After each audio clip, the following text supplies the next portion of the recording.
আমি রাসূল সাল্লাল্লাহু আলাইহি ওয়াসাল্লামকে একটানা 2 মাস সিয়াম পালন করতে দেখিনি, তবে শাবান এবং রমাদান ব্যতীত।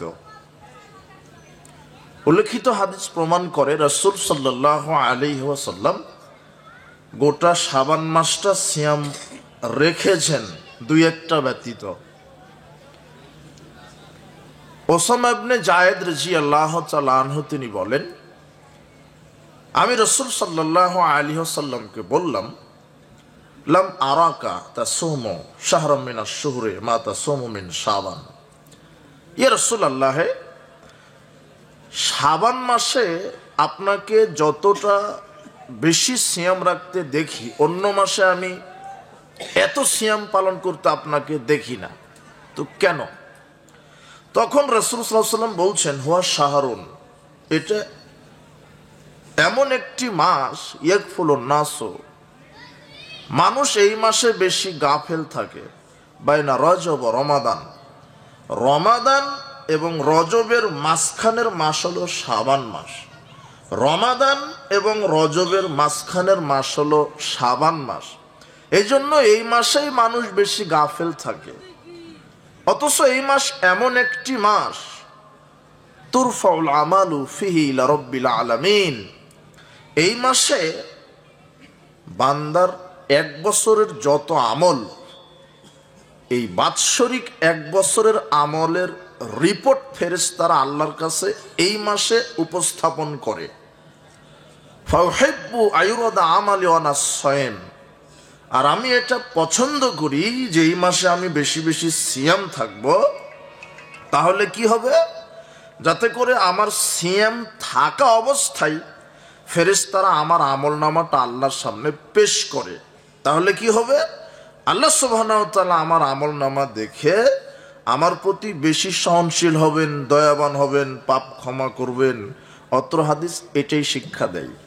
মানুষের 1 বছরের আমলের রিপোর্ট পেশ করা হয় এই শাবান মাসে। কোন মাসে? এখন যেই মাসে অবস্থান করছি, আপনি পুরো 1 বছর কি আমল করেছেন, এই আমলের একটা বাৎসরিক রিপোর্ট ফেরেশতারা আল্লাহর কাছে পেশ করেন শাবান মাসে। তাই রাসূল সাল্লাল্লাহু আলাইহি ওয়াসাল্লাম বলছেন, তোমরা বেশি বেশি শাবান মাসে সিয়াম রাখো, যাতে সিয়াম অবস্থায় তোমাদের আমল নামাটা আল্লাহর কাছে পেশ করা হয়। তাহলে শাবান মাস বেশি বেশি সিয়াম পালনের মাস। কিন্তু আমাদের দেশে এক শ্রেণীর মানুষ শুধু মধ্য শাবানকে মূল্যায়ন করে, নিসফে শাবান, মধ্য শাবানকে মূল্যায়ন করে। এটা জাল হাদিসের ভিত্তিতে। রাসূল সাল্লাল্লাহু আলাইহি ওয়াসাল্লাম বলছেন হাদিসটা জাল। এই হাদিসটা তারা উপস্থাপন করে বলে যে ইযা কানাত নিসফু মিন শাবান, যখন মধ্য শাবান চলে আসে, ফাসুমু নাহারাহা ওয়া কুমু লাইলাহা, তোমরা বেশি বেশি দিনে সিয়াম রাখো। তোমরা মধ্য শাবান যখন আসে, মধ্য শাবানের দিনে সিয়াম রাখো, রাতে সালাত আদায় করো। কেন? 14 দিবাগত রাত্রিতে আল্লাহ প্রথম আসমানে নেমে আসেন, এসে বলেন, কে আমার কাছে কিছু চায় আমি দিব, কে আমার কাছে ক্ষমা চায় আমি ক্ষমা করব, কে আমার কাছে রুজি চায় আমি রুজি দিব। অথচ নির্দিষ্টভাবে এই হাদিসটা জাল। কেন? বুখারী, মুসলিম, আবু দাউদ, তিরমিজির অধিকাংশ একাধিক সহিহ হাদিসে এসেছে যে শুধু শাবান মাসের 14 তারিখ দিবাগত রাত কেন। আবু হুরায়রা রাদিয়াল্লাহু আনহু বলছেন, রাসূল সাল্লাল্লাহু আলাইহি ওয়াসাল্লাম বলেছেন, ইয়ানজিলু রাব্বুনা তাবারাকা ওয়া তাআলা কুল্লা লাইলাতিন ইলাস সামাইদ দুনিয়া হিনা ইয়াবকা সুলুসুল লাইলিল আখির। রাসূল সাল্লাল্লাহু আলাইহি ওয়াসাল্লাম বলছেন, তোমাদের প্রতিপালক আল্লাহ প্রত্যেক রাত্রে সপ্তম আকাশ থেকে প্রথম আসমানে নেমে আসেন। নেমে এসে বলেন, মায়াদউনি ফাস্তাজিবা লাহু, কে আমাকে ডাকে আমি তার ডাকে সাড়া দিব। মাইয়াসআলুনি ফাউতিয়াহু, কে আমার কাছে কিছু চায় আমি তা প্রদান করব। অমায়াস্তাগফিরুনি ফাগফির লাহু, কে আমার কাছে ক্ষমা চায় আমি ক্ষমা করে দিব। এইভাবে আল্লাহ সুবহানাহু ওয়া তাআলা বছরের 365টা রাত্রেই সপ্তম আকাশ থেকে প্রথম আসমানে নেমে আসে, শুধু আপনাকে বান্দাকে কিছু দিবেন এবং বান্দাকে ক্ষমা করবেন বলে। তো আপনি মধ্য শাবানের দিন বা রাত্রিকে আপনি কি বুঝাতে চাচ্ছেন জাতির সামনে? আরেকটা হাদিস আসছে মধ্য শাবানে মানুষের পাপ ক্ষমা হয় আল্লাহর কাছে ডাকলে। তো শুধু মধ্য শাবানে নয়, এটা প্রত্যেকটা রাত্রেই। কথা কি বুঝেছেন? প্রত্যেক রাত্রে। শাবান মাস উপলক্ষে 14ই দিবাগত রাতকে কেন্দ্র করে, মধ্য শাবানকে কেন্দ্র করে যত আমল করবেন সব আমল হবে বিদাত। শবে বরাত শব্দটাই বেদাত। শবে বরাত না কোরআন মাজিদের ভাষা না হাদিসের ভাষা। শবে বরাত কথাটাই মিথ্যা। শবে বরাত এদেশে পালন করা হয় কয়েকটা মিথ্যা ভ্রান্ত আকীদা, ভ্রান্ত বিশ্বাসের আলোকে। যেমন এদেশের এক শ্রেণীর আলখাল্লা পাগড়িওয়ালা মাওলানা, ধর্মের কিছু পথভ্রষ্ট আলেম আছে যারা বলছে যে শবে বরাত রাত্রে কোরআন অবতীর্ণ হয়েছে, অথচ একেবারে টাটকা কাঁচা মিথ্যা কথা। শবে বরাতের রাত্রে কোরআন নাজিল হয়নি। শাহরু রমাদানাল্লাযী উনজিলা ফিহিল কোরআন, কোরআন অবতীর্ণ হয়েছে কোন মাসে? রমাদান। স্পষ্ট কথা। কোন রাত্রিতে? ইন্না আনজালনাহু ফি লাইলাতিল কদর, কদরের রাত্রিতে। আর সেটা রাসূল সাল্লাল্লাহু আলাইহি ওয়াসাল্লাম বলেছেন রমাদানের শেষ দশকের বেজর রাত, কদরের রাত তোমরা তালাশ করো।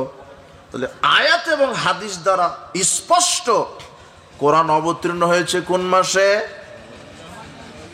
নাকি শাবান মাসে? জি না। আরেকটি অন্ধবিশ্বাস, শাবান মাসের মধ্য শাবানে 14 তারিখ দিবাগত রাত্রে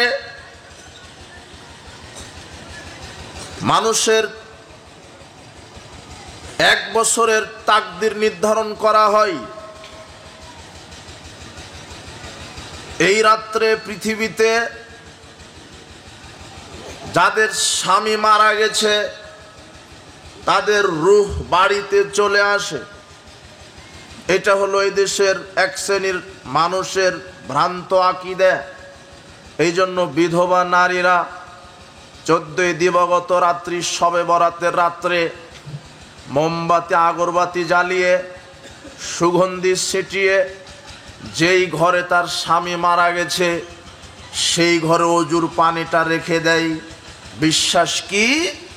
যে কবর থেকে তার স্বামীর রূহ এসে অজু করে নাকি সালাত আদায় করবে। এটারও দলিল দিচ্ছে তানাজ্জালুল মালাইকাতু ওয়ার রূহ, কোরআন মাজিদের আয়াত। কি? ওই যে রূহ নাজিল হয়, মানে ব্যাখ্যা মেরে দিল হুজুর, রূহ মানে কবর থেকে বিধবাদের স্বামীর রূহ চলে আসে। অথচ রূহ এটা এক বচন, একটা রূহ। আর কোরআন মাজিদ আল্লাহ বলছেন রুহুল কুদুস। এক কথায় এই রূহ মানে ফেরেশতাদের সর্দার জিবরাইল।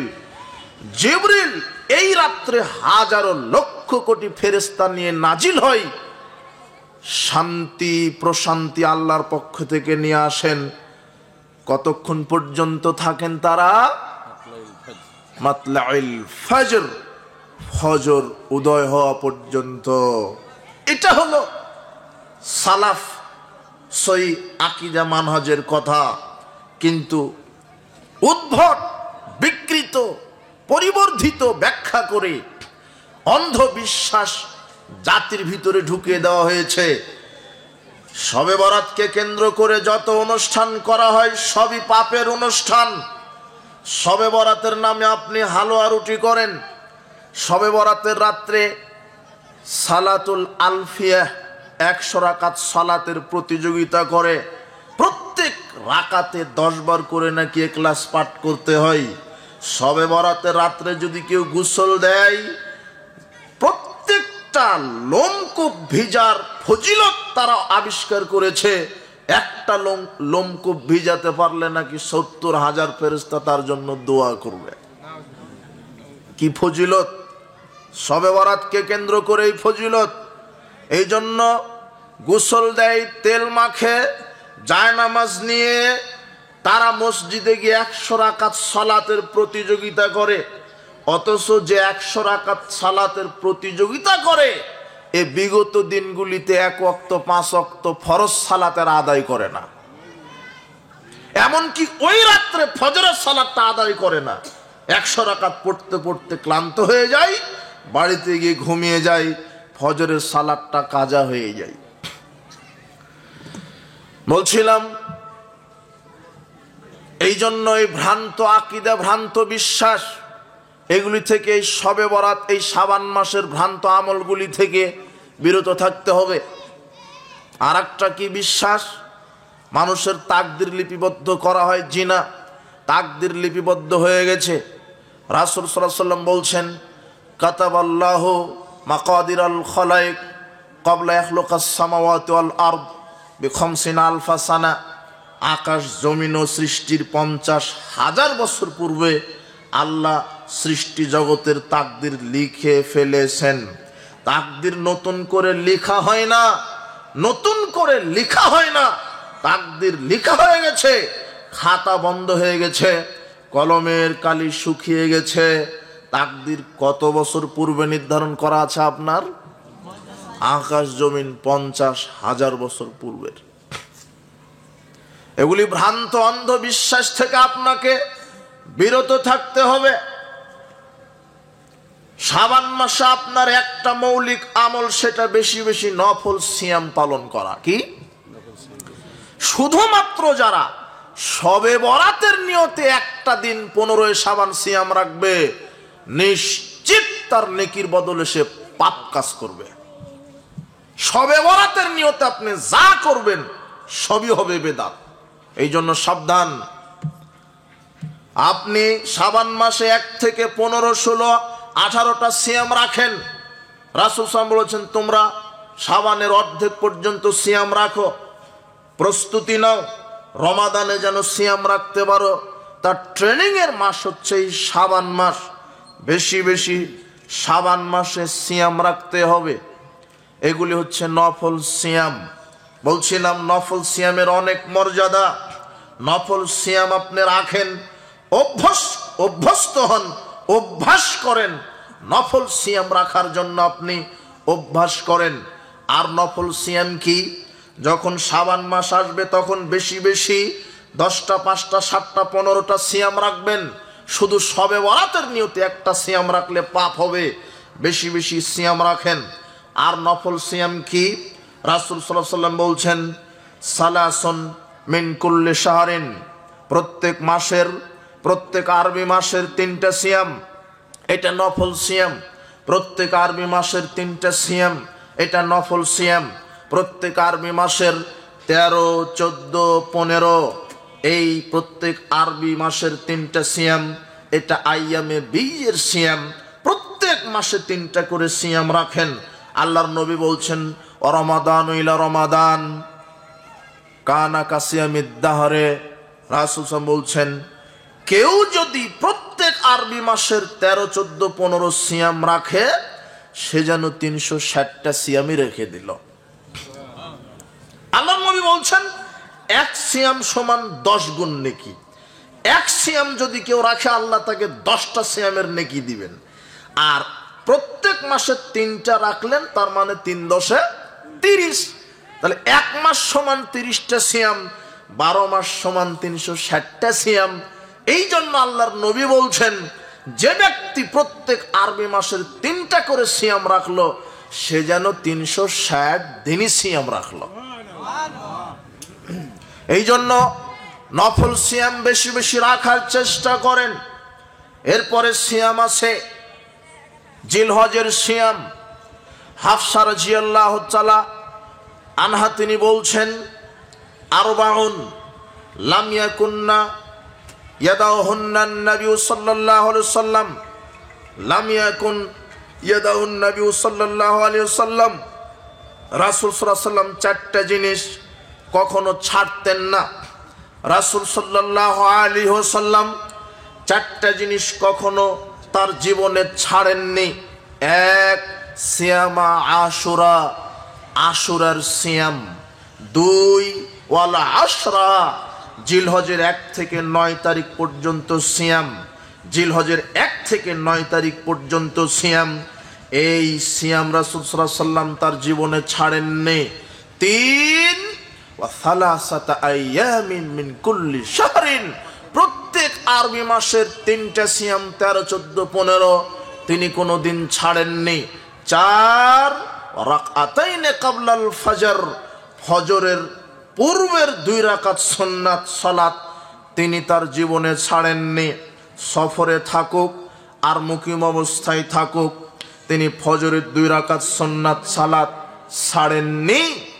আপনি আমি অভ্যস্ত হই 4টা জিনিস না ছাড়ার জন্য।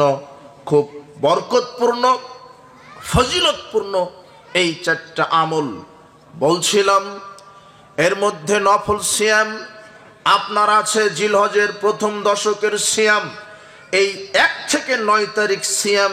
এর মধ্যেই একটা সিয়াম আছে 1 থেকে 9 তারিখ, 9টা সিয়াম যদি রাখেন তাহলে 9 জিলহজ ইয়মে হজ, ইয়মে আরাফা, হজের দিন আরাফার সিয়াম। রাসূল সাল্লাল্লাহু আলাইহি ওয়াসাল্লাম বলছেন, সিয়াম ইয়মে আরাফা আহতাসিবু আলাল্লাহি আইয়ুকাফিরুস সানাতাল্লাতী ক্বাবলাহু ওয়াস সানাতাল্লাতী বাদাহু। আল্লাহর নবী বলছেন, কেউ যদি আরাফার সিয়াম রাখে 9 জিলহজ, তাহলে বিগত 1 বছর, সামনের 1 বছর, পূর্বের পরের 2 বছরের সব পাপ আল্লাহ ক্ষমা করে দিবেন। এটা হলো আরাফার সিয়াম। এরপরে তিনি আশুরার সিয়াম ছাড়েননি। রাসূল সাল্লাল্লাহু আলাইহি ওয়াসাল্লাম বলছেন, সিয়াম আশুরা, আশুরার সিয়াম আহতাসিবু আলাল্লাহি আইয়ুকাফিরুস সানাতাল্লাতী ক্বাবলাহু। তিনি বলছেন, আশুরার যদি কেউ সিয়াম রাখে, একটা সিয়াম, 2টা সিয়াম রাখেন, আশুরার 2টা সিয়াম রাখতে হয়। আবু হুরায়রা রাদিয়াল্লাহু আনহু বলছেন, রাসূল সাল্লাল্লাহু আলাইহি ওয়াসাল্লাম বলেছেন, আফদালুস সিয়াম বাদা রমাদান শাহরুল্লাহিল মুহাররম, রমাদানের ফরজ সিয়ামের পরেই আল্লাহর কাছে শ্রেষ্ঠ সিয়াম হলো আশুরার সিয়াম। রাসূল সাল্লাল্লাহু আলাইহি ওয়াসাল্লাম বলছেন, কেউ যদি আশুরার সিয়াম রাখতে পারে, আল্লাহ তার বিগত 1 বছরের পাপ ক্ষমা করে দিবেন। এগুলি নফল সিয়াম। তবে আশুরার 2টা সিয়াম রাখবেন। রাসূল সাল্লাল্লাহু আলাইহি ওয়াসাল্লাম বলেছেন, সাহাবীগণ শোনো, যখন সাহাবের অভিযোগ করল, আল্লাহর নবী আপনি আশুরার 10 মুহররম সিয়াম রাখেন, এই দিন ইহুদিরা রাখে, এই দিন তারা সিয়াম রাখে, এই দিন ইহুদি খ্রিস্টান মূল্যায়ন করে, আপনি বলছেন ইহুদিদের বিরোধিতা করতে হবে। তখন তিনি বললেন, রাসুমান্নাত তাসিয়া লাইন বাকিতু আলা কাবিলিন, তিনি বলছেন আমি যদি আগামীতে বেঁচে থাকি তাহলে 9 তারিখে সিয়াম রেখে তারপরে 10 তারিখ রাখবো। 9 তারিখ রাখবো কেন? ওটা ইহুদিদের বিরোধিতা করব। আর 10 তারিখ রাখবো কেন? ওটা আল্লাহর শুকরিয়া। কেন? মুহররমের সিয়ামে যদি নিয়তে ত্রুটি থাকে তাহলে পাপ হবে। এদেশের অধিকাংশ মানুষ মুহররমের সিয়াম রাখে হোসাইনের কারবালার নিয়তে। কারবালার মাঠে হোসাইন শহীদ হয়েছিল, ঘটনাক্রমে ইতিহাস বলে মুহররমের 10 তারিখেই। আসলে আমরা যে আশুরের সিয়াম রাখবো এটা শাহাদাতে হুসাইনের নিয়তে নয়, আমাদের আশুরের সিয়াম রাখতে হবে। আল্লাহ নবী বলছেন, শোনো, এই দিন আল্লাহ মূসা আলাইহিস সালামকে ফেরাউনের কবল থেকে নাজাত দিয়েছিল আর ফেরাউন গোষ্ঠীকে ডুবিয়ে মেরেছিল। এই শুকরিয়া স্বরূপ মূসা আলাইহিস সালাম একটা সিয়াম রেখেছিলেন। তাই তো আমরা সে আল্লাহর শুকরিয়া আদায়ের জন্য আশুরার সিয়াম রাখবো। তাহলে নিয়ত হবে নাজাতে মূসার শুকরিয়া, নিয়ত হবে কি না যাতে মুসার শুকরিয়া। মুসা আলাইহিস সালাম শুকরিয়া স্বরূপ একটা সিয়াম রেখেছিল। কেন? আল্লাহ তাকে তার কওমকে বাঁচিয়েছেন, আর ফেরাউন আর তার কওমকে ডুবিয়ে মেরেছেন, তাই তিনি শুকরিয়া স্বরূপ সিয়াম রেখেছিলেন 10 মুহররম। আমাদেরকেও রাখতে হবে 10 মুহররম। তবে মুহাম্মদ সাল্লাল্লাহু আলাইহি ওয়াসাল্লাম বলেছেন ইহুদিদের বিরোধিতা করতে 9 তারিখ আগে রেখে নাও, তারপরে 10 তারিখ রাখো। তার মানে আশুরের সিয়াম কয়টা রাখতে হবে? 2টা। তাহলে কি হবে? আপনার বিগত 1 বছরের সব পাপ ক্ষমা, সব পাপ ক্ষমা। বলছিলাম নফল সিয়াম, আপনি এইভাবে নফল সিয়ামে অভ্যস্ত হন। আয়েশা রাদিয়াল্লাহু তাআলা আনহা বলছেন রাসূল সাল্লাল্লাহু আলাইহি ওয়াসাল্লাম বলেছেন, আয়েশা রাদিয়াল্লাহু তাআলা আনহা তিনি বলছেন কানা রাসূলুল্লাহ সাল্লাল্লাহু আলাইহি ওয়াসাল্লাম ইয়াসুমুল ইসনাইন ওয়াল খামিসে। আয়েশা রাদিয়াল্লাহু তাআলা আনহা বলছেন রাসূল সাল্লাল্লাহু আলাইহি ওয়াসাল্লাম সপ্তাহের প্রত্যেক সোমবার এবং বৃহস্পতিবার সিয়াম রাখতেন। রাসূল সাল্লাল্লাহু আলাইহি ওয়াসাল্লাম প্রত্যেক সোমবার এবং বৃহস্পতিবার সিয়াম রাখতেন। আবু হুরায়রা রাদিয়াল্লাহু আনহু বলছেন রাসূল সাল্লাল্লাহু আলাইহি ওয়াসাল্লাম বলেছেন তুরাজুল আমাল ইয়াউমাল ইসনাইন ওয়াল খামিসে। শোনো, প্রত্যেক সপ্তাহের আমলনামা মানুষের পেশ করেন ফেরেশতারা সোমবার বৃহস্পতিবার। সাপ্তাহিক আমলের রিপোর্ট পেশ করা হয় 2 দিন। কয় দিন? 2 দিন। 1 সপ্তাহে কি আমল করলেন সেটার রিপোর্ট পেশ করা হয় 2 দিন। তার এক হচ্ছে সোমবার, আর এক হচ্ছে বৃহস্পতিবার। উহিব্বু আইয়ুরাদা আমালি ওয়া আনা সায়েম। তাই তো আমি মুহাম্মদ সাল্লাল্লাহু আলাইহি ওয়াসাল্লাম এটা চাই, আমি ভালোবাসি, আমি পছন্দ করি এই 2টা দিন সিয়াম রাখি, যাতে করে সিয়াম রাখা অবস্থায় আমার আমলনামাটা আল্লাহর নিকটে পেশ করা হয়। আবু হুরায়রা রাদিয়াল্লাহু আনহু বলছেন রাসূল সাল্লাল্লাহু আলাইহি ওয়াসাল্লাম বলেছেন, শোনেন, সোমবার বৃহস্পতিবার এই 2টা এমন 2টা দিন, সোমবার বৃহস্পতিবার এই 2টা এমন 2টা দিন।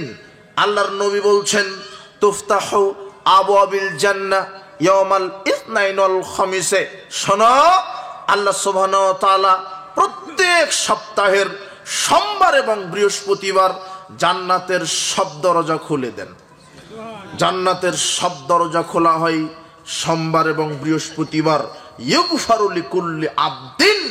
এবং সোমবার এবং বৃহস্পতিবার শুধু কি জান্নাতের দরজা খোলা হয়? না, জান্নাতের দরজা তো খুলে দেন। আল্লাহ বলছেন, রাসূল সাল্লাল্লাহু আলাইহি ওয়াসাল্লাম বলছেন, সোমবার এবং বৃহস্পতিবার পৃথিবীতে যত মুমিন নারী পুরুষ আছে সবার পাপকে ক্ষমা না চাইতেই আল্লাহ অটো পাপ ক্ষমা করে দেন। অন্যান্য দিনে পাপ ক্ষমা চাইতে হবে, আল্লাহ পাপ ক্ষমা করেন, কিন্তু সোমবার বৃহস্পতিবারে ক্ষমা চাইতে হয় না, ক্ষমা না চাইতেই পাপ ক্ষমা হয়ে যায়। তবে 2 শ্রেণীর মানুষকে আল্লাহ ক্ষমা করেন না। তবে 2 শ্রেণীর মানুষকে আল্লাহ ক্ষমা করেন না। এক, যে ব্যক্তি আল্লাহর সাথে শিরক করে। 2, যেই ব্যক্তি তার মুসলিম ভাইয়ের সাথে শত্রুতা করে, হিংসা বিদ্বেষ পোষণ করে, বিদ্বেষ পরায়ণ হয়, হিংসা পরায়ণ হয়, শত্রুতা দেখায়। এই 2 শ্রেণীর মানুষ এত খারাপ, এদেরকে আল্লাহ ক্ষমা করেন না। সবাইকে ক্ষমা করেন। প্রত্যেক সোমবার বৃহস্পতিবার আল্লাহ জান্নাতের দরজা খুলে দেন। সব মুমিন নারী পুরুষকে আল্লাহ ক্ষমা করেন। তবে 2 শ্রেণীর মানুষ ক্ষমা পাবে না, ক্ষমা পায় না। এক, যারা শিরক করে। শিরক কি? আল্লাহর সমকক্ষ কাউকে নির্ধারণ করা, আল্লাহর সমকক্ষ কাউকে নির্ধারণ করা। আর শিরক হলো 2 প্রকার, 2 ধরনের। একটা ছোট শিরক, একটা বড় শিরক।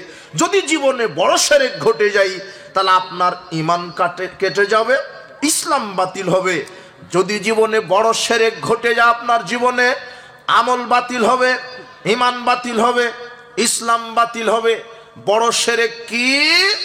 মাজারে সেজদা করা, মাজারে গরু খাসি মানত করা, খানকা দরগায় মানত করা, পীরের উসিলায় জান্নাত কামনা করা, পীর মানুষের হায়াত মওত বাড়িয়ে দিতে পারে এই আকীদা পোষণ করা, পীর কবরে জীবিত থেকে মানুষকে কল্যাণ করতে পারে, এই আকীদা পোষণ করা। পীরের সুপারিশ ছাড়া জান্নাত হবে না, এই আকীদা বিশ্বাস করা। পীর সাহেব বুজুর্গানে দিন এরা গায়েব জানে, এই আকীদা বিশ্বাস করা।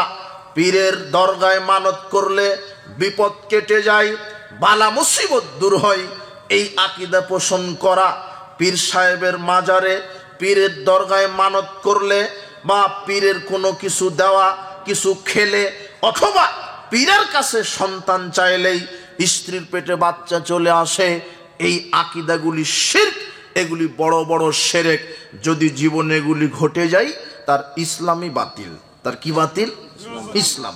সেই ঈমান থেকে খারিজ হয়ে যাবে, বের হয়ে যাবে। এগুলি বড় বড় শিরকি আকীদা। যদি কারো আকীদা নবী গায়েব জানেন, এটা শিরকি আকীদা। যদি কারো আকীদা হয় মুহাম্মদ সাল্লাল্লাহু আলাইহি সাল্লামকে সৃষ্টি না করলে আল্লাহ কিছু সৃষ্টি করতো না, এটা শিরকি আকীদা। যদি কেউ বলে নবী নূরের তৈরি, এটা ভ্রান্ত আকীদা।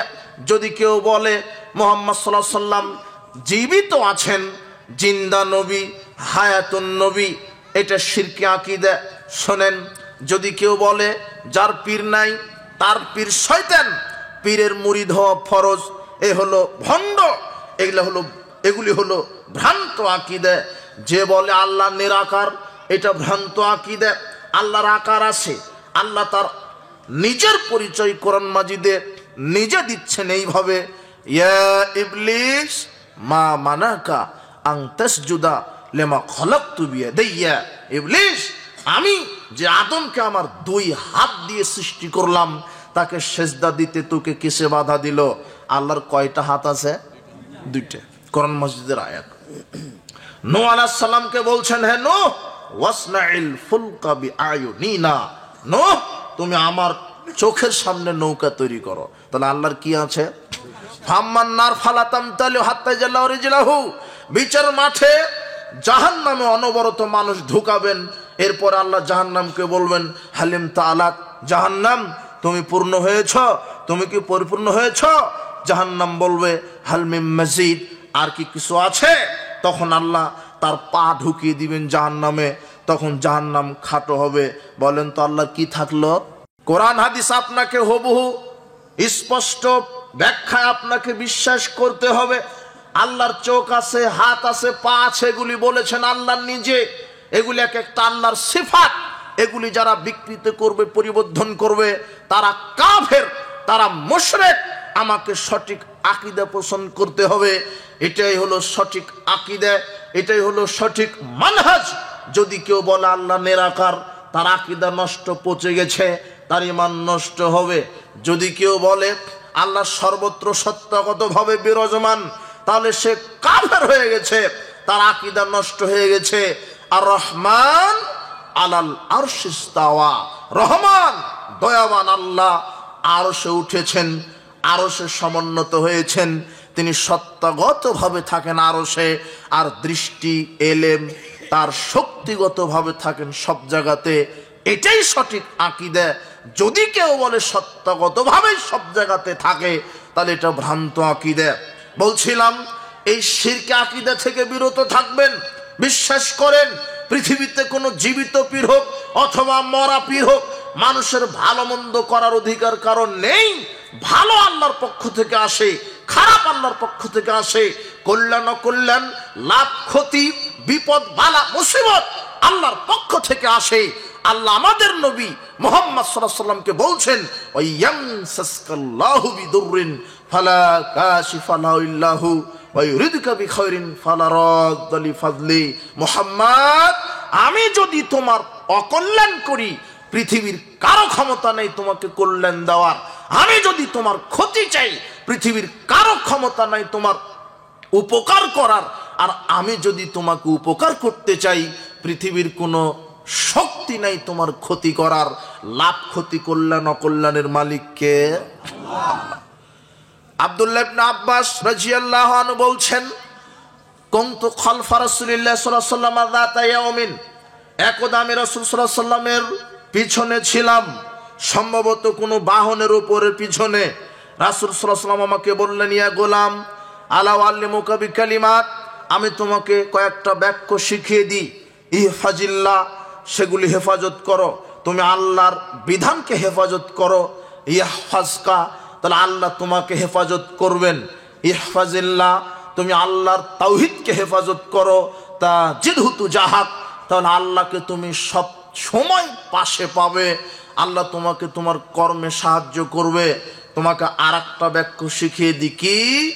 ওয়ালাম, তুমি শোনো, লাবিস্তামাত আলা আইয়ানফাউকা বিশাইইন, সারা পৃথিবীবাসী যদি একত্রিত হয়ে তোমার কোনো কল্যাণে এগিয়ে আসে, লাম ইয়ানফাউকা ইল্লা বিশাইইন কাদ কাতাবাহুল্লাহু লাক, শোনো, অতটুকুনি উপকার কল্যাণ করতে পারবে যতটুকুন আল্লাহ লিখে রেখেছেন, তার বেশি পারবে না, তার কমও পারবে না।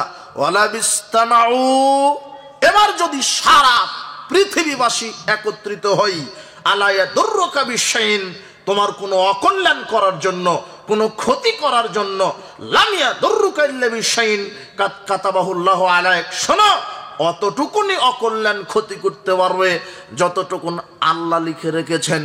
রুফিয়াতিল আকলাম জাফাতিস সুহুফ, শোনো, কলম উঠানো হয়েছে, খাতা বন্ধ করা হয়েছে। পৃথিবীর কোনো পীর বাবা, গাউস কুতুব বাবার ক্ষমতা নাই যে মানুষের কল্যাণ অকল্যাণ করতে পারে। ক্ষমতা কার হাতে? পৃথিবীর কারো ক্ষমতা নাই মানুষকে সন্তান দিতে পারে, ওটা কার হাতে?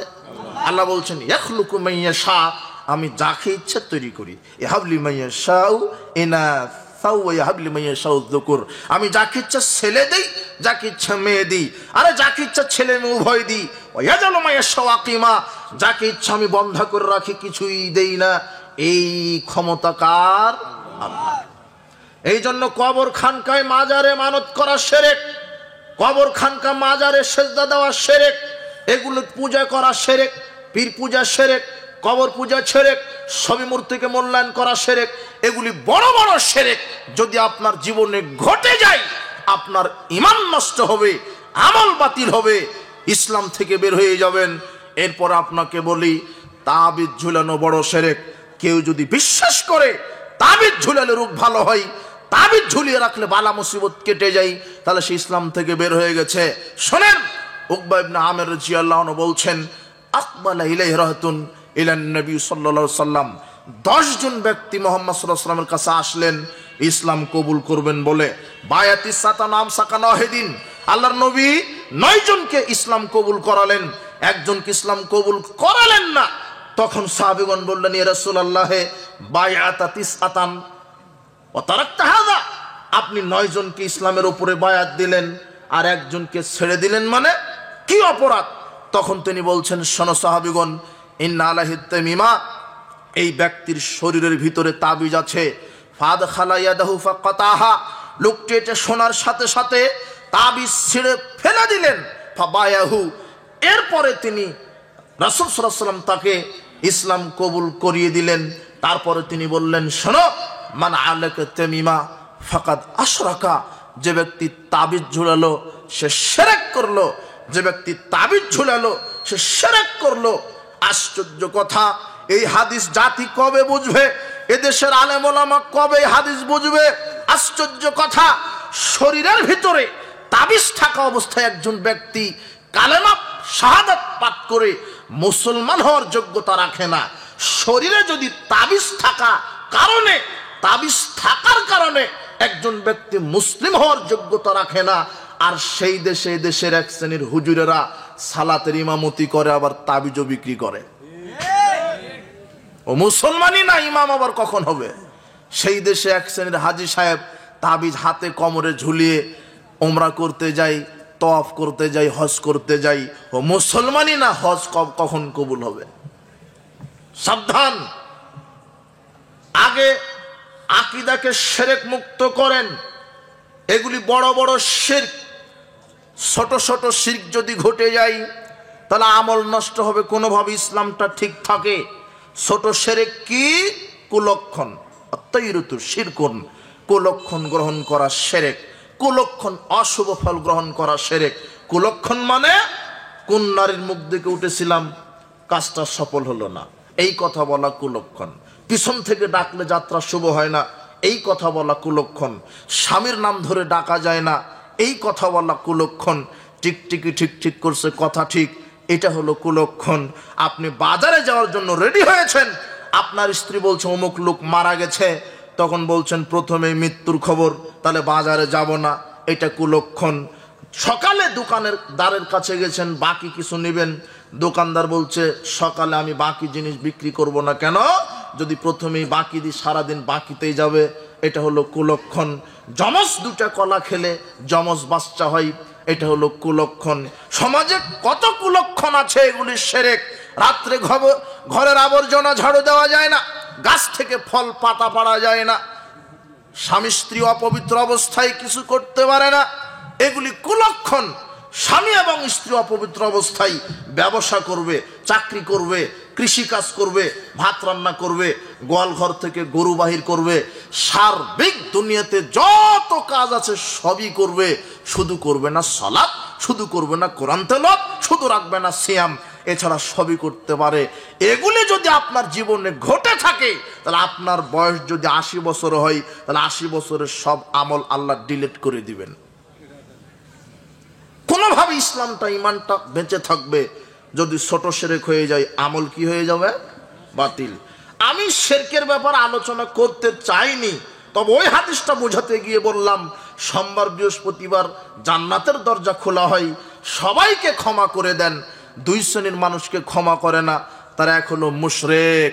যদি হাতে কোমরে তাবিজ থাকে, তাহলে সারা রাত তাহাজ্জুদে ডেকে ডেকে আল্লাহর কাছে বমন করে দিবেন, তবু আপনার ইবাদত, আপনার পাপ ক্ষমা হবে না। এই জন্য শিরকি আকীদা থেকে বিরত থাকেন। 2 নম্বর কি? কোন মুসলিম যদি আর একজন মুসলিমের সাথে শত্রুতা করে, আল্লাহর নবী বলছেন একজন মুসলিমের জন্য এটা জায়েজ নয় আর একজন মুসলিমের সাথে 3 দিন কথা বন্ধ করে থাকবে। সম্পর্ক ছিন্নকারী, আত্মীয়তার সম্পর্ক ছিন্নকারী জান্নাতে যাবে না।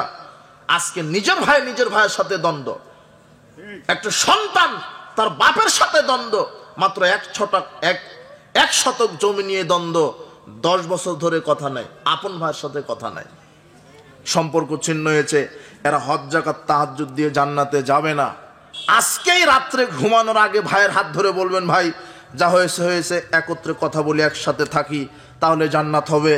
যদি ভাইয়ের সাথে সম্পর্ক ছিন্ন করেন, বাপের সাথে, মায়ের সাথে, রক্তের সম্পর্কের সাথে যদি সম্পর্ক ছিন্ন করেন, 80 বার হজ করেও জান্নাত হবে। কথা বুঝেননি মনে হয়। 80 বছর বয়স পর্যন্ত তাহাজ্জুদ পড়েন, হবে না।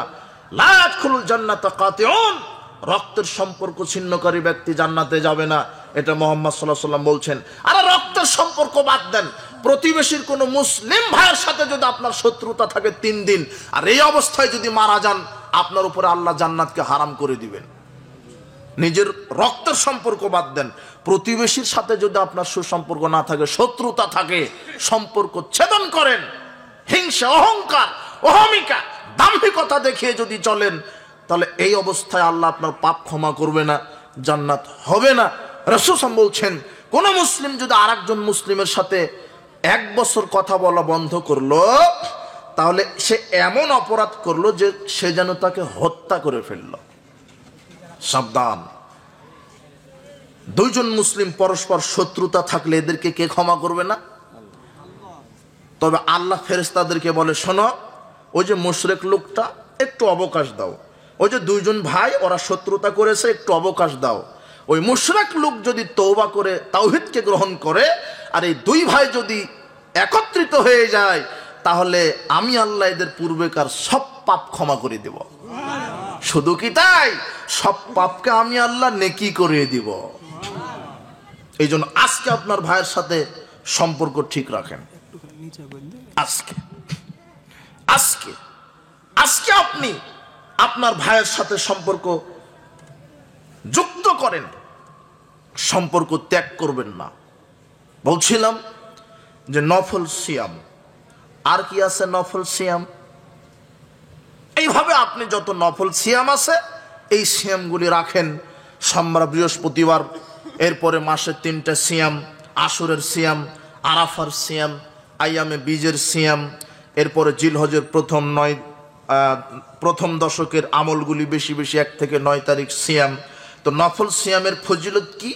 নফল সিয়াম হোক আর ফরজ সিয়াম হোক, আল্লাহ নবী বলছেন মান খুতেমা লাহুবি সিয়াম, যে ব্যক্তি সিয়াম থাকা অবস্থায় মৃত্যুবরণ করবে দাখালাল জান্নাহ, সে জান্নাতে চলে যাবে। হাদিস বুঝেননি মনে হয়? মানে সিয়াম থাকা অবস্থায় যদি মারা যেতে পারেন তাহলে কোথায় যাবেন? আল্লাহ নবী বলছেন যে কেউ যদি কোনো মুসলিম যদি শুক্রবার বা জুমার দিন, শুক্রবার শব্দটা ভালো নয়, জুমাবার বলবেন, রাসূল বলছেন কেউ যদি জুমার দিনে অথবা রাতে মারা যায় তাহলে এর ফজিলত কি? আল্লাহ তার কবরের শাস্তি থেকে তাকে বাঁচিয়ে দিবেন। তো এই ফজিলত আপনি জানেন, কিন্তু এই ফজিলত তো আরো বেশি ফজিলত কি? আপনার জুমার দিন হোক আর বৃহস্পতিবার হোক, সোমবার হোক, মঙ্গলবার হোক, যদি সিয়াম থাকা অবস্থায় মারা যান তাহলে কবরের শাস্তি শুধু নয়, সিয়াম থাকতে থাকতে মারা গেলে আল্লাহ আপনাকে জান্নাতে প্রবেশ করাবেন। এই জন্য সিয়াম বেশি বেশি থাকার চেষ্টা করেন, বেশি বেশি নফল সিয়াম পালন করবেন। বলছিলাম যে রমাদান ও সিয়াম, রমাদান ও সিয়াম এই বিষয়ে বক্তব্য দেওয়ার পূর্বেই শাবান মাসের কয়েকটা আলোচনা করতে গিয়ে আপনাদের সামনে নফল সিয়ামের বিবরণ আমরা দিলাম। এখন সংক্ষেপে রমাদান এবং সিয়াম সম্পর্কে কয়েক মিনিট কথা। রমাদান মাস ফজিলতের মাস, বরকতের মাস, রহমতের মাস। যারা আমাদের দেশে লিফলেটে বলে 10 দিন রহমত, 10 দিন নাজাত, 10 দিন মাগফিরাত, এটা হলো জাল কথা, মিথ্যা কথা। এই কথা ঠিক নয়। তার মানে এরকম হচ্ছে নাকি যে প্রথম 10 দিন কি রহমত, তার মানে শেষের 20 দিন আর রহমত নাই? তাহলে এরা কতখানি পাগল, কথা বুঝেননি মনে হয়। এরপরে দ্বিতীয় 10 দিন কি মাগফিরাত, তার মানে প্রথম 10 দিনও মাগফিরাত নাই, শেষের 10 দিনও কি নাই, মাগফিরাত নাই। আর শেষের 10 দিন কি নাজাত, তার মানে উপরের 20 দিনে নাজাত নাই, শুধু শেষের 10 দিন নাজাত। তার মানে উপরের 20 দিনে যারা মৃত্যুবরণ করলো বা সিয়াম রাখলে এরা ফাও ফাও, এরকম নাকি? জি না। অথচ আবু হুরায়রা রাদিয়াল্লাহু আনহু বলছেন রাসূল সাল্লাল্লাহু আলাইহি ওয়াসাল্লাম বলেছেন ইদা দাখালা রমাদান, যখনই রমাদান শুরু হয়, ফুতিহাত আবওয়াবু রাহমা, আল্লাহ রমাদানের 30টা দিনই রহমতের সব দরজা খুলে দেন। তাহলে এই বেকুবদেরকে এটা তো বুঝতে হবে। আর যেন এই যে লিফলেটে এইভাবে 10 দিন করে ভাগ করা না হয়, আল্লাহ এদেরকে সঠিক হাদিসের বুঝদান করো। রমাদানের টোটালি রহমত, টোটালি দয়া, টোটালি ক্ষমা, টোটালি মাগফিরাত, টোটালি নাজাত।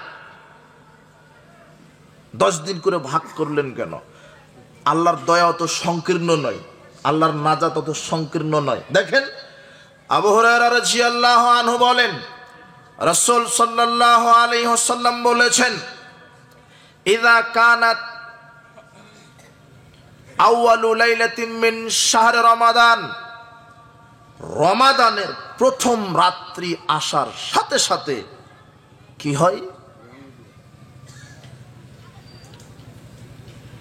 সুফিদাতিশ শায়াতিন ওয়া মারাদাতুল জিন্নে, শয়তান এবং অবাধ্য জিনগুলিকে আল্লাহ বেঁধে ফেলেন। ওয়া গুল্লিকাত আবওয়াবুন নার, জাহান্নামের সব দরজা আল্লাহ বন্ধ করে দেন। লাম ইউফতা মিনহা বাব, আর একটা দরজাও খোলা হয় না। ওয়া ফুতিহাত আবওয়াবুল জান্নাহ, জান্নাতের সব দরজা খুলে দেওয়া হয়। লাম ইউগলাক মিনহা বাব, জান্নাতের দরজা বন্ধ করা হয় না। ইউনাদি মুনাদিন, এই মাসে এক আহ্বানকারী আহ্বান করে বলেন ইয়া বাগিয়াল খায়রে আকবিল, হে কল্যাণের অগ্রযাত্রীরা, হে কল্যাণের অন্বেষণকারীরা, তোমরা প্রতিযোগিতা করো, সামনের দিকে এগোও, সামনের দিকে সৎ আমলের প্রতিযোগিতা করো। ইয়া বাগিয়ে শাররে, হে অকল্যাণের অগ্রযাত্রীরা, তোমরা কি করো? আকসির, স্টপ, থেমে যাও, তোমরা থেমে যাও, তোমরা পাপ কাজ করা থেকে থেমে যাও। শোনো, ওয়ালিল্লাহি উতাকাউ মিনান নার, আল্লাহ এই রমাদান মাসে বহু জাহান্নামী নারী পুরুষকে নাজাত দিয়ে জান্নাতে দেন। আল্লাহ এই রমাদান মাসে বহু জাহান্নামী নারী পুরুষকে নাজাত দিয়ে জান্নাতে দেন। যালিকা কুল্লা লাইলাতিন, আর এরকম ভাবে আল্লাহ জাহান্নাম থেকে মুক্তি দিয়ে দিয়ে জান্নাতে দেন রমজানের প্রত্যেকটা রাত্রিতে। প্রত্যেকটা না, শুধু শেষের 10 রাত্রি? কথা বুঝেননি মনে হয়। আমি ওটা বোঝাতে গিয়ে এই হাদিসটা ইবারত করলাম। যারা বলছে যে শুধু 10 দিন নাজাত, জি না, যালিকা কুল্লা লাইলাতিন, কুল্লা লাইলাতিন, রমাদানের 30টা রাত্রি আল্লাহ বহু জাহান্নামী মানুষকে মুক্তি দিয়ে জান্নাতে প্রবেশ করান। এটা শুধু 10 দিন নয়। এই জন্য এই ভ্রান্ত আকীদা থেকে, এই বিশ্বাস থেকে, এই আমল থেকে ফিরে আসতে হবে। বলছিলাম রমাদানের গুরুত্ব। মালিক বিন হুয়াইরিস বিন মালিক বিন হাসান, তিনি তার পিতা থেকে, পিতার সূত্রে বর্ণনা করছেন। তিনি বলছেন, সাইদা রাসূলুল্লাহ সাল্লাল্লাহু আলাইহি ওয়াসাল্লাম মিম্বারা, রাসূল সাল্লাল্লাহু আলাইহি ওয়াসাল্লাম একদা মেম্বারে আরোহণ করলেন। রাসূল সাল্লাল্লাহু আলাইহি ওয়াসাল্লাম একদা মেম্বারে আরোহণ করলেন। ফালাম্মা রাকিয়া আতামাতান, মেম্বারের যখন প্রথম থাকায় পা দিলেন তখন বললেন আমিন। সুম্মা রাকিয়া উখরা, দ্বিতীয় থাকায় যখন পা দিলেন তখন বললেন আমিন। সুম্মা রাকিয়া আতাবাতান সালিসাতান, তৃতীয় থাকাতে যখন পা দিলেন তখন বললেন আমিন। এটা বলার পরে বলছেন, শোনো সাহাবীগণ, আতানি জিবরিল, আমার কাছে জিবরাইল এসেছিল। এসে 3টা কথা বলল। এক, মান আদরাকা রমাদান, যে ব্যক্তি রমাদান মাস পাওয়ার পরেও ইউগফারু লাহু, নিজের পাপকে ক্ষমা করিয়ে নিতে পারলো না। যে ব্যক্তি রমাদান মাস আসার পরেও সিয়াম থেকে তওবা করে, দান সাদকা করে, বেশি বেশি ইস্তিগফার পাঠের মাধ্যমে নিজের পাপকে মুক্ত করিয়ে নিতে পারলো না, ফাআবাদাহুল্লাহ, আল্লাহ তাকে ধ্বংস করুন। এটা এইভাবে বদদুয়া করছেন জিবরাইল আমার কাছে এসে। তখন আমি মেম্বারে প্রথম থাকাতে পা দিয়ে বলছি আমিন, আল্লাহ তুমি আসলে এদেরকে ধ্বংস করো। চিন্তা করেন, দোয়া করছেন কে? জিবরাইল। আর সুপারিশ করছেন কে? মুহাম্মদ সাল্লাল্লাহু আলাইহি ওয়াসাল্লাম। তাহলে এরা কত কপাল পোড়া, যারা রমাদান মাস পর পর নিজের ইবাদত করে পাপ ক্ষমা করে নিতে পারলো না। দ্বিতীয়বার আমিন বললেন কেন? জিবরাইল বলছেন, মান আদরাকা ওয়ালিদাইহি আও আহাদাহুমা, যে ব্যক্তি পিতামাতার একজন অথবা উভয়কে বৃদ্ধ অবস্থায় পেল, ফাদাখালান নার, তাদের খেদমত করে জান্নাতে যেতে পারলো না, জাহান্নামে গেল, আল্লাহ তাকে ধ্বংস করুন। তখন তিনি বললেন আমিন। তৃতীয় থাকাতে পা দিয়ে আমিন বললেন কেন? জিবরাইল বলছেন, মান যুকিরতা ইনদাহু ফালাম ইসাল্লি আলাইক, আপনার নাম যার সামনে উল্লেখ করা হলো আর সে যদি দরুদ না পড়ে, আল্লাহ তাকে ধ্বংস করুন। মুহাম্মদ সাল্লাল্লাহু আলাইহি ওয়াসাল্লাম। এখন মুহাম্মদ সাল্লাল্লাহু আলাইহি ওয়াসাল্লাম, মুহাম্মাদের নাম শুনেছেন, এরপরে দরুদ পড়ছেন না। তখন জিবরাইল বলছে আল্লাহকে ধ্বংস করুন। আর আমিন বলে রেখেছে কে? আল্লাহ রাসূল। এই জন্য সাবধান, মুহাম্মদ সাল্লাল্লাহু আলাইহি ওয়াসাল্লাম। এর মধ্যে 3টা বাক্যের মধ্যে একটা বাক্য আজকের বক্তব্যের সাথে সম্পৃক্ত। কি? রমাদান পেলেন অথচ পাপ ক্ষমা করে নিতে পারলেন না, এই ব্যক্তির উপরে আল্লাহর গজব নাজিল হোক, ধ্বংস হোক। তখন আল্লাহর নবী বলছেন সাল্লাল্লাহু আলাইহি ওয়াসাল্লাম যে কি? আমিন, আল্লাহ তুমি কবুল করো। চিন্তা করুন রমাদান কত গুরুত্বপূর্ণ মাস। রমাদান মাসে যে কোনো মূল্যে বেশি বেশি সিয়াম, কোরআন তেলাওয়াত, দান সাদাকা, এরপরে তাসবিহ তাহলিল, জিকির আজগার। রমাদানে অনেক আমল আছে, অনেক আমল। সাহারি খাবেন, ইফতার করবেন, ইফতার করাবেন, যাকাতুল ফিতর আদায় করবেন। আর আপনাকে এখানে আর একটা কথা বলে দিই, সারা পৃথিবীর মানুষ যদি টাকা দিয়ে যাকাতুল ফিতর আদায় করে, সারা পৃথিবীর কোনো মানুষের যাকাতুল ফিতর আদায় হবে না। যাকাতুল ফিতর খাদ্য দিয়ে আদায় করতে হবে। কি দিয়ে? খাদ্য দিয়ে। পৃথিবীতে কোনো হাদিসই নাই টাকা দিয়ে আদায় করার হাদিস। রাসূল সাল্লাল্লাহু আলাইহি ওয়াসাল্লাম বলছেন, আমি ফরজ করেছি প্রত্যেক নারী পুরুষ, ছোট বড়, দাস দাসী, চাকর চাকরানী, প্রত্যেকের উপরে যাকাতুল ফিতর ফরজ করেছি। খাদ্য দ্রব্য দ্বারা দিতে হবে। কি দ্রব্য দ্বারা? খাদ্যদ্রব্য। খাদ্যদ্রব্য যে দেশে যেটা প্রধান খাবার, সেটা দিয়ে যাকাতুল ফিতর আদায় করবে। বলছিলাম রমাদানে অনেক আমল আছে, তার বিশেষ বিশেষ আমলগুলি করার মাধ্যমে আল্লাহর নিকট থেকে পাপ ক্ষমা নিবেন। যে ব্যক্তি নিতে পারলো না, তার উপরে জিবরাইল আলাইহিস সালামের বদদোয়া আছে, আর সুপারিশ আছে কার? মুহাম্মদ সাল্লাল্লাহু আলাইহি ওয়াসাল্লামের। এই জন্য সাবধান।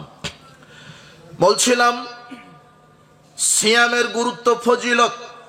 আবু হুরায়রা রাদিয়াল্লাহু আনহু বলেন, রাসূল সাল্লাল্লাহু আলাইহি ওয়াসাল্লাম বলেছেন, কুল্লু আমাল ইবনে আদম ইউদাফুল হাসানাতি বিআশরি আমসালিহা ইলা 700 যায়ফ।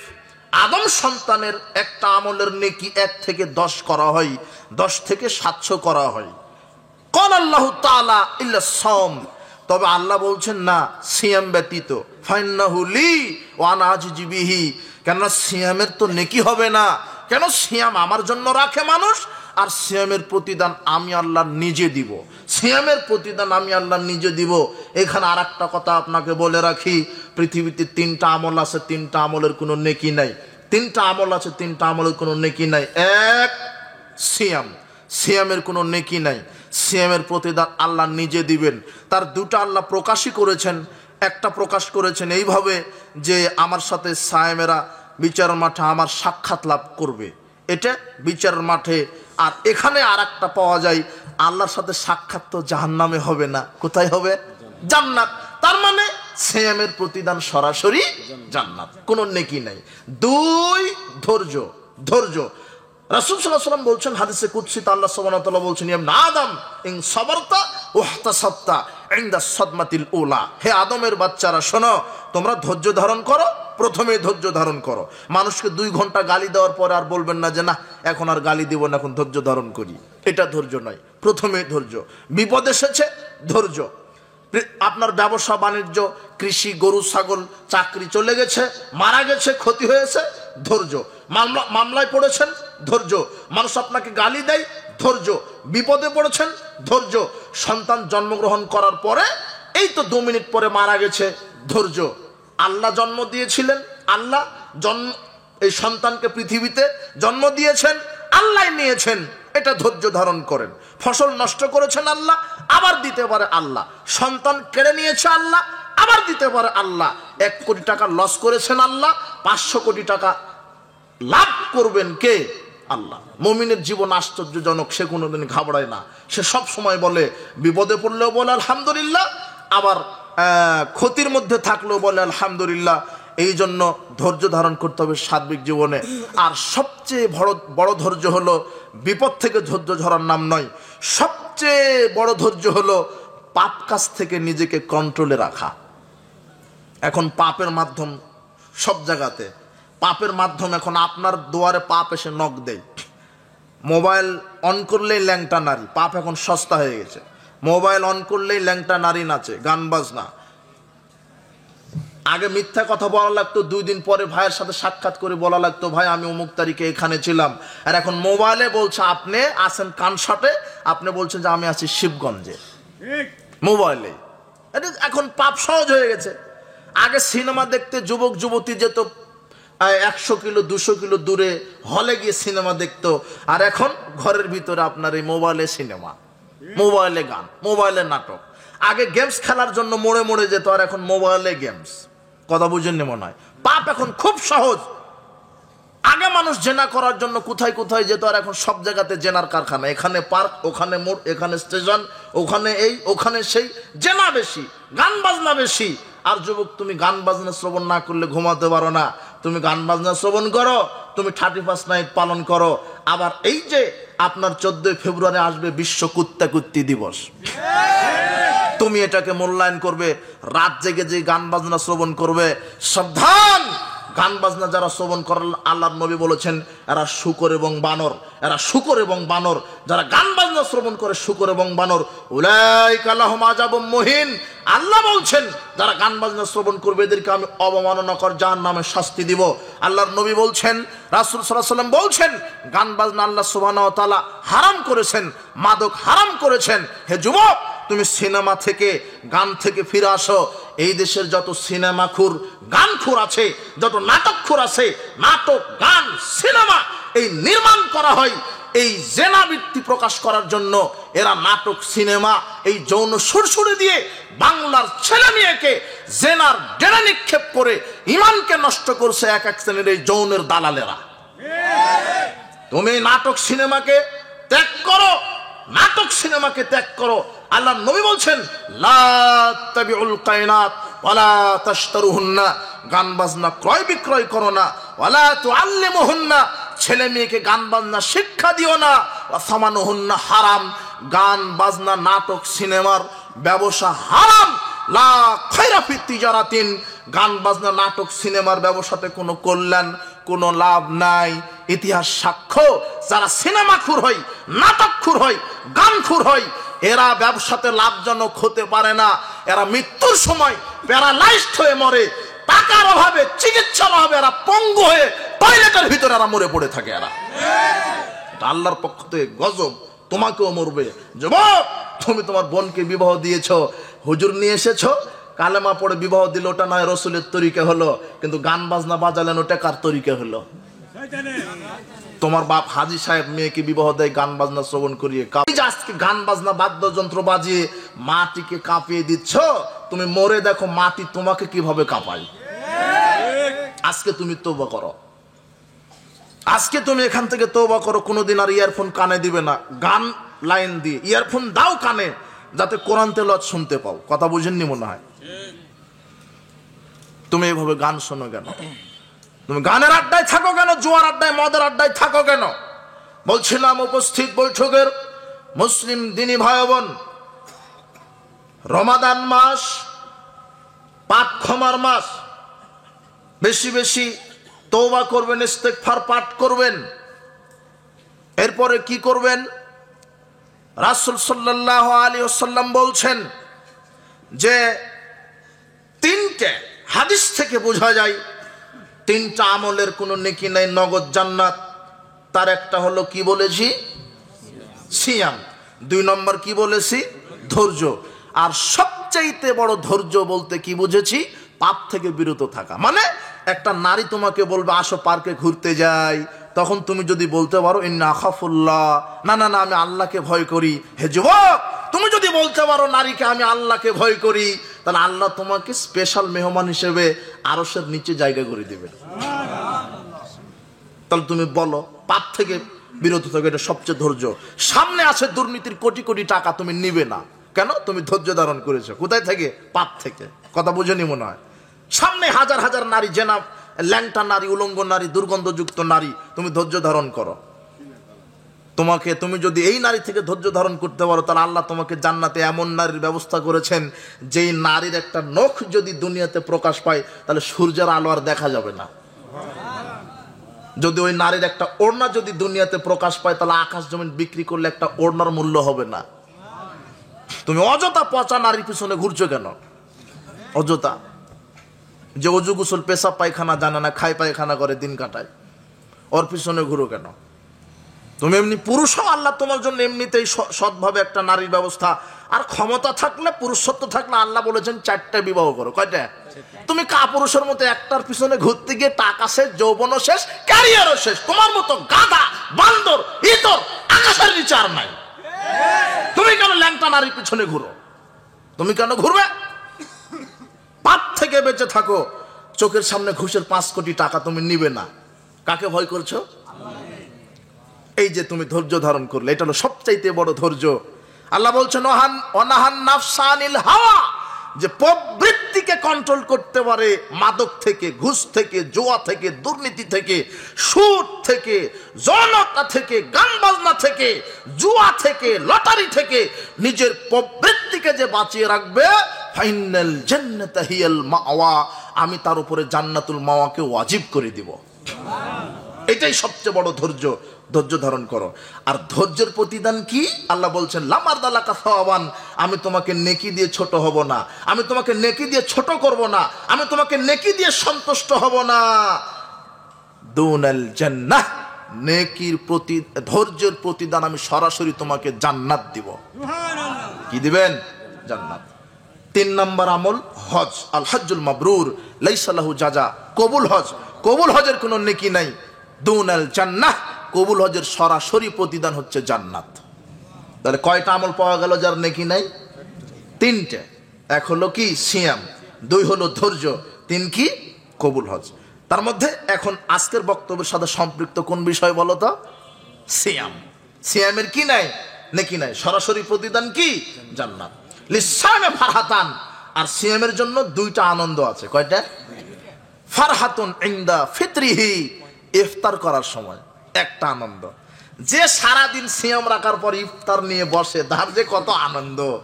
ও 15-20 মিনিট আগে সব নিয়ে বসেছে, খেজুর, বাঙ্গি, তরমুজ, আপনার শরবত, মুড়ি, ছামোচা, বেগুনি, অনেক নিয়ে বসেনি। ও 15 মিনিট আগেই বসেছে, কি আনন্দ। আর একটু পর পর ঘড়ি দেখে, আর সময় হচ্ছে না কেন, সময় হচ্ছে না কেন। ওর মতো আনন্দ আর পৃথিবীতে কেউ নেই, এটা আল্লাহ বলছেন। সে অপেক্ষায় আছে, খাচ্ছে না। কার ভয়ে? আল্লাহর অনুমতি না হওয়া পর্যন্ত খাচ্ছে না। যখন সূর্য ডুবে যায়, ওর আনন্দ দেখবেন কি। কোনটা থেকে কোনটা খাবে? একবার খেজুর খাবে না, তরমুজ খাবে না, বাঙ্গি খাবে, কি খাবে, কি আনন্দ তার। কিন্তু যারা সিয়াম না রেখে ইফতারের ভান করে, তাদের কি হয়? সিয়াম না রেখে ইফতারের ভান করে, এদের কেমন হয় জানেন? ছাগলে ঘাস খেলে যেমন হয়, ওদের ওরকম লাগে। কথা বুঝেননি মনে হয়? ইনদা ফিতরিহি, ইফতারের সময়। 2 ইনদা লিকাই রাব্বিহি, আর দ্বিতীয় আনন্দ হবে জান্নাতে আল্লাহর সাথে সাক্ষাৎ লাভ করার সময়। এটা হলো সিয়াম। তিনি বলছেন ইযা কামা ইয়াউমুস সিয়াম, যখন তোমরা সিয়াম রাখবে, ফালা ইয়ারফুস ওয়ালা ইয়াসখাব, তোমরা যেন অশ্লীল কথা না বলো, শোরগোল না করো। ফাইন সাব্বাহু আও কাতালাহু, যদি কেউ গালি দেয় অথবা মারতে আসে, ফালিয়াকুন ইন্নী ইমরাউন সায়েম, তখন তোমরা বলবে, ভাই আমি সিয়াম আছি, আমি তোমাকে গালি দিব না, আমি তোমাকে মারবো না, আমি ধৈর্য ধারণ করলাম। এই জন্য গালি দিবেন না, অশ্লীল কথা বলবেন না। রাসূল বলছেন, মান লাম ইয়াদা কাওলা যুর ওয়াল আমালা বিহি ফালাইসা লিল্লাহি হাজাতুন ফি ইয়াদা তা'আমাহু শারাবাহু, যে সিয়াম থাকা অবস্থায় মিথ্যা কথা, মিথ্যা কাজ পরিহার করতে পারলো না, তার খেয়ে না খেয়ে থাকার কোনো প্রয়োজন আল্লাহর কাছে নাই। সিয়াম থাকে মিথ্যা কথা বলেন, সিয়াম থেকে গান বাজনা নিয়ে বসে আছেন, সিয়াম থেকে ছক্কা লুডু নিয়ে বসে আছেন, ওনাকে সময় কাটাচ্ছে, ল্যাংটা নারীর দিকে সময় কাটায়, ওই সিয়ামের কোনো মূল্য আল্লাহর কাছে নাই। তাহলে সিয়াম রাখতে হবে। সিয়ামের অনেক ফজিলত, এখানে আর একটা ফজিলত বলি, আলোচনা সংক্ষিপ্ত করব। আর একটা ফজিলত হচ্ছে, ইন্না ফিল জান্নাতে বাবান ইউকালু লাহু রায়্যান, জান্নাতে একটা দরজা আছে, সেই দরজার নাম কি? রায়্যান। লা ইয়াদখুলু, সেখানে কেউ প্রবেশ করবে না, মিনহু, সেখানে, ইল্লা সায়মুন, সিয়াম পালনকারী ছাড়া। সিয়াম পালনকারী ছাড়া ওই দরজা দিয়ে কেউ প্রবেশ করতে পারবে, তাদের জন্য স্পেশাল দরজা, নাম কি? রায়্যান। সিয়াম, সিয়াম এত গুরুত্বপূর্ণ। সিয়ামের গুরুত্ব ফজিলত অনেক হাদিস বর্ণিত হয়েছে। এখন আমরা সংক্ষেপে সামনের দিকে এগিয়ে যাব। তার এইভাবে সিয়ামের গুরুত্ব বর্ণনা হলো। তো সিয়াম এভাবে রাখবেন। এরপর আমরা সংক্ষেপে এখন আলোচনা করব সাহারি খাওয়া সম্পর্কে। কি খাওয়া? সাহারি। আনাস রাদিয়াল্লাহু আনহু বলছেন, রাসূল সাল্লাল্লাহু আলাইহি ওয়াসাল্লাম বলেছেন, তাসাহহারু ফাইন্না ফিস সাহরি বারাকাত, তোমরা সাহারি খাও, কেননা সাহারিতে বরকত রয়েছে। তোমরা সাহারি খাও, কেন সাহারিতে বরকত রয়েছে। তাসাহহারু ওয়ালাউ বিজুরআতিন মিন মাইন, এক ঢোক পানি হলেও সাহারি খাও। ফাসলু মা বাইনানা সিয়ামিনা সিয়াম আহলিল কিতাব আকলাতু সাহারি, আমাদের এবং ইহুদি খ্রিস্টানের মধ্যে সিয়ামের পার্থক্য হলো, ইহুদি খ্রিস্টান সিয়াম রাখে, সাহারি খায় না, আর আমরা মুসলিম সিয়াম রাখবো, আমরা সাহারি খাবো। আব্দুল্লাহ ইবনে ওমর রাদিয়াল্লাহু আনহু বলছেন, রাসূল সাল্লাল্লাহু আলাইহি ওয়াসাল্লাম বলেছেন, ইন্নাল্লাহা ওয়া মালাইকাতাহু ইউসাল্লুনা আলাল মুতাসাহহিরিন, নিশ্চয় আল্লাহ যারা সাহারি খায় তাদের উপরে রহমত বর্ষণ করেন, আর ফেরেশতা তাদের জন্য আল্লাহর কাছে ক্ষমা প্রার্থনা করেন। তাহলে সাহারি খাবেন, এক ঢোক পানি হলেও খাবেন। ঘটনাক্রমে যদি সাহারি, হ্যাঁ, এই চাদর নিয়ে যাবে বাচ্চারা, কি মাদানী সাহেব আসছে? আসতেছে, আচ্ছা, চাদরটা ছাড়ছে। আপনারা কৃপণতা না করে, অনেকে গাড়ি নিয়ে মনে আসছেন, গাড়ির ভাড়াটা রেখে যার যা আছে কৃপণতা করবেন না। যদি পকেটে রেখে দেন কৃপণতা করে, ওটা কে দেখতে পাবে?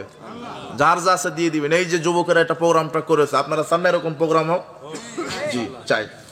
এই যুবকেরা কনসার্টের আয়োজন করতে পারত না? হ্যাঁ, এইভাবেই করে এনারা। তো সার্বিকভাবে সহযোগিতা করে যাবেন। যাক, তাহলে সাহারি খাবেন, সাহারিতে বরকত রয়েছে। সাহারি খাবেন, সাহারিতে বরকত রয়েছে। এরপরে ইফতার, ইফতার করবেন। রাসূল সাল্লাল্লাহু আলাইহি ওয়াসাল্লাম বলছেন, ইদা আহাদুকুম ইদা আফতার আহাদুকুম, যখন তোমরা ইফতার করবে, ফালিফতির আলা তামরিন, খেজুর দ্বারা ইফতার করবে। কি দ্বারা? ফাল্লাম ইয়াজিদ ফালিফতির আলা মাইন ফাইন্নাহু তুহুর, আর যদি খেজুর না পাও তাহলে পানি দিয়ে ইফতার করবে, কেননা পানি কি? পবিত্র। আব্দুল্লাহ ইবনে ওমর রাদিয়াল্লাহু আনহু বলছেন, রাসূল সাল্লাল্লাহু আলাইহি ওয়াসাল্লাম যখন ইফতার করতেন, ইফতারের নির্দিষ্ট কোনো দোয়া নেই, ইফতারের শুরুতে বলবেন বিসমিল্লাহ। কি? বিসমিল্লাহ। এরপর রাসূল সাল্লাল্লাহু আলাইহি ওয়াসাল্লাম বলতেন, যাহাবাজ জামাউ ওয়াবতালাতিল উরুকু ওয়া সাবাতাল আজরু ইনশাআল্লাহ। ইফতার করার পরে পানি পান করে আল্লাহর কাছে বলতেন, আল্লাহ আল্লাহ আমার তৃষ্ণা দূর হলো, শিরা উপশিরা সিক্ত হয়ে গেল, আল্লাহ চাহে তো জান্নাত নির্ধারিত হয়ে গেল। সাবাতাল আজরু এর নেকি নির্ধারণ হলো, মানে এর অনুবাদ হবে জান্নাত নির্ধারণ হলো। কেন? সিয়ামের তো নেকি নাই। কথা বুঝেননি মনে হয়? আল্লাহ চাহে তো জান্নাত কি হয়ে গেল? নির্ধারণ হয়ে গেল, ওয়াজিব হয়ে গেল। সুবহানাল্লাহ। এই দোয়াটা পাঠ করবেন, মান ফাত্তারা সায়মান ফালাউ মিসলু আজরিহি। এরপরে শুধু ইফতার করবেন না, আর একজনকে করাবেন। রাসূল বলছেন, কেউ যদি কাউকে ইফতার করায়, ও সিয়াম রেখে যত নেকি, ইফতার করানোর কারণে তার সমপরিমাণ নেকি। এক গ্লাস পানি দিয়ে ইফতার করান, একটা খেজুর দিয়ে ইফতার করান, তাহলে ইফতার নিজে করবেন, ইফতার করাবেন। সাল বিন সাদ রাদিয়াল্লাহু আনহু বলছেন, রাসূল সাল্লাল্লাহু আলাইহি ওয়াসাল্লাম বলেছেন, লা ইয়াজালুন নাসু বিখাইরিন মাযালুল ফিতরা। মানুষ ততদিন পর্যন্ত কল্যাণের উপরে বিজয় থাকবে যতদিন তাড়াতাড়ি ইফতার করবে। কিসে ইফতার করবে? তাড়াতাড়ি। আবু হুরায়রা রাদিয়াল্লাহু আনহু বলছেন, রাসূল সাল্লাল্লাহু আলাইহি ওয়াসাল্লাম বলেছেন, লা ইয়াজালুদ্দীনু যাহিরান মাযালান নাসুল ফিতরা। মানুষ ততদিন দিনের উপরে প্রকাশ্যভাবে বিজয়ী থাকবে, মানুষ ততদিন দিনের উপরে বিজয়ী থাকবে যতদিন মানুষ তাড়াতাড়ি ইফতার করবে। লিআন্নাল ইয়াহুদা ওয়ান নাসারা আখিরুন, কেননা ইহুদি খ্রিস্টান দেরিতে ইফতার করে। কারা দেরিতে ইফতার করে? এখানে তাড়াতাড়ি বলতে রাসূল সাল্লাল্লাহু আলাইহি ওয়াসাল্লাম সহিহ বুখারীর 1954 নম্বর হাদিসে বলছেন, ইযা গরাবাতিশ শামস ফাকাদ আফতারা সায়েম। সূর্য ডোবার সাথে সাথে সায়েম ইফতার করবে। সূর্য ডোবার সাথে সাথে। কিন্তু আমাদের দেশে কিছু বুদ্ধিজীবী আছে। কি আছে? বুদ্ধিজীবী। এরা ইফতারের টাইম টেবলে লিফলেটে লিখে দেয়। এরা এত বুদ্ধিজীবী, মানে ওহী নাজিল হয়তো এদের উপরে, শয়তান ওহী নাজিল করে এদের। বলে দিচ্ছে যে সূর্য ডুবার সময় 6:45, ইফতারের সময় 6:48। মাইরাই দিল। কয় মিনিট যোগ করে দিল? 3 মিনিট। 3 মিনিট ওর বাপের। শয়তান বলেছে তুই 3 মিনিট যোগ কর। ও বলছে যে 16 ঘন্টা না খেয়ে থাকতে পারলাম, 3 মিনিট 5 মিনিট পর। সতর্কতা। কি পরহেজগার দেখাচ্ছে। অথচ আল্লাহর নবী বলছেন সূর্য ডুবার সাথে সাথে কি করবে? ইফতার। তো সূর্য ডুবলো কখন, ও ইফতার করলো কখন? আর ওরাই আমাদেরকে গালি দেয়, আপনারা কি ইহুদিদের দালাল। এটা হারামখোর বলে কি রে? বিবেক বুদ্ধি সব এদের পায়খানা হয়ে গেছে। তা আমরা সূর্য ডুবার সাথে সাথে ইফতার করি।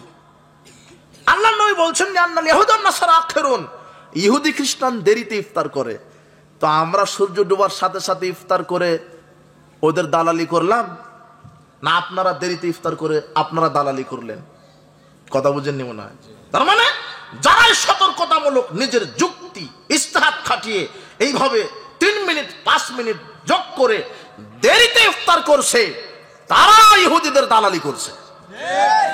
আমরা দালালি করিনি। কোন সাহসে বলেন আমাদের কি ইহুদি খ্রিস্টানের দালাল? ডক্টর জাকির নাইক ইহুদি খ্রিস্টানের দালাল, বলদ, ওই একেবারে অরিজিনাল বলদ। কোনদিন ডক্টর জাকির নাইকের বক্তব্যে একটা মুসলমান ইহুদি হয়েছে? কথা বুঝেননি মনে হয়। বরং শত শত ইহুদি কি হয়েছে? একটা মুসলিম হিন্দু হয়েছে, বরং লক্ষ লক্ষ হিন্দু কি হয়েছে? এরা হলো কানা টেরা, এরা হলো মূর্তি এক একটা, মুফতি না। এরা হলো দাজ্জালের মূর্তি এক একটা, হারামখোর।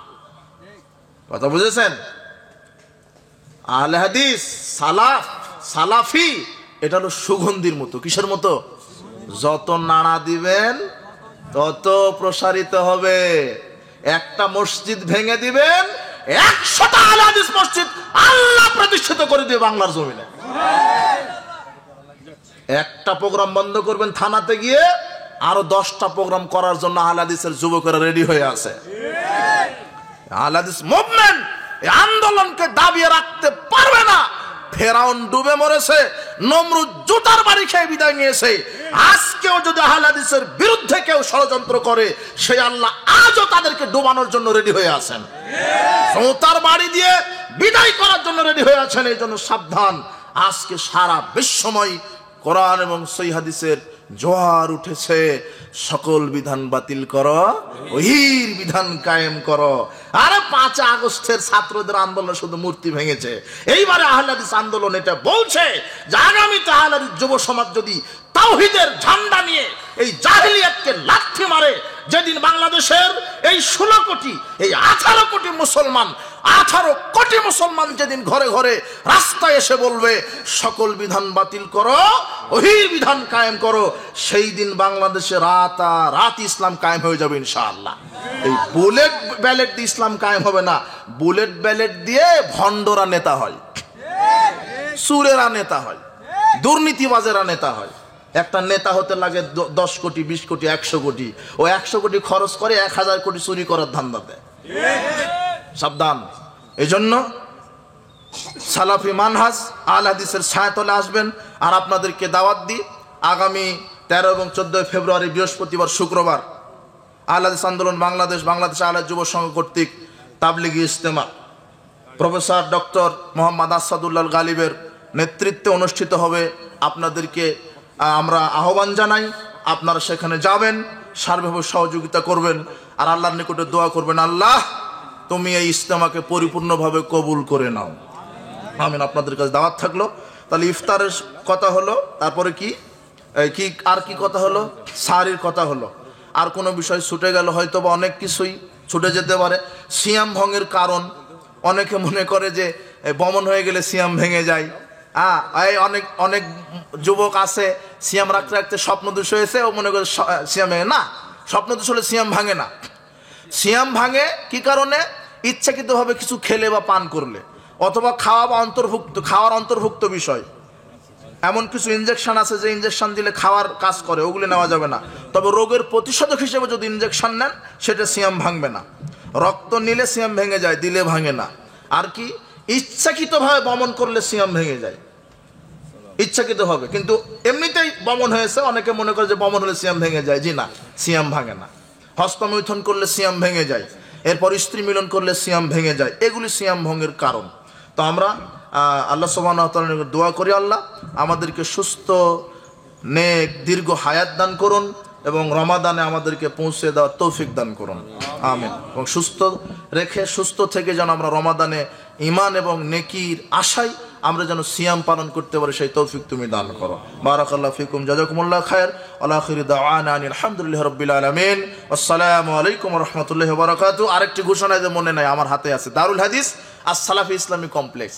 দারুল হাদিস as-সালাফি ইসলামী কমপ্লেক্স আমার প্রতিষ্ঠিত প্রতিষ্ঠান, যেটা সালাফি মানহাজের উপরের প্রতিষ্ঠান, টাঙ্গাইলের মাটিতে। তো আপনারা দোয়া করবেন যে আমার এই প্রতিষ্ঠানটি যেন আল্লাহ কবুল করেন।